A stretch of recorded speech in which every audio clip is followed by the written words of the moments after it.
Hello everyone, কেমন আছো তোমরা সবাই? আমি মিঠু, আমার নতুন একটি ব্লগে তোমাদের সবাইকে ওয়েলকাম। গতানুগতিকভাবে তো চিকেন কারি রান্না হয়েই থাকে, আর আমি চিকেন কারির থেকে চিকেনের ভাজাটা বেশি পছন্দ করি।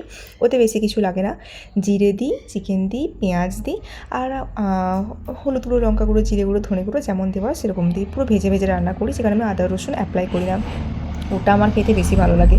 তো আজকে ভাবলাম যে নতুন কিছু একটা ট্রাই করা যাক। তো কী করব ভেবেছিলাম, হান্ডি চিকেন করব, কিন্তু হান্ডি চিকেনের জন্য মেনলি মাটির হাঁড়িটা খুব দরকার ছিল। তো কাছে যেহেতু ছিল না, তো আর খেতেও খুব ইচ্ছা করছিল, তার জন্য অ্যালুমিনিয়ামের হাঁড়িতে রান্না করলাম। গতানুগতিক একই রকম মশলাপাতি, তোমরা দেখতেই পাচ্ছ কীরকম কী মশলা।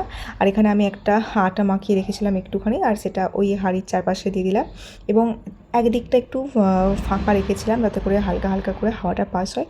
দেখো জাস্ট ওই যে ধোঁয়াটার মধ্যে ওই যে ভেপারটা বেরোচ্ছে, ওর মধ্যে এত সুন্দর স্মেলটা আসছিল না, কি বলবো। আর হচ্ছে এই চিকেনের যে গোটা রসুনের ব্যাপারটা, সেটা কিন্তু আমার বাড়িতে কেউ খায় না, মানে বাড়িতে এরকম রান্না হয় না। তো আমি কিন্তু এই গোটা রসুনটা খুব পছন্দ করছি, মানে আমার বেশ খুব ভালো লাগছে খেতে।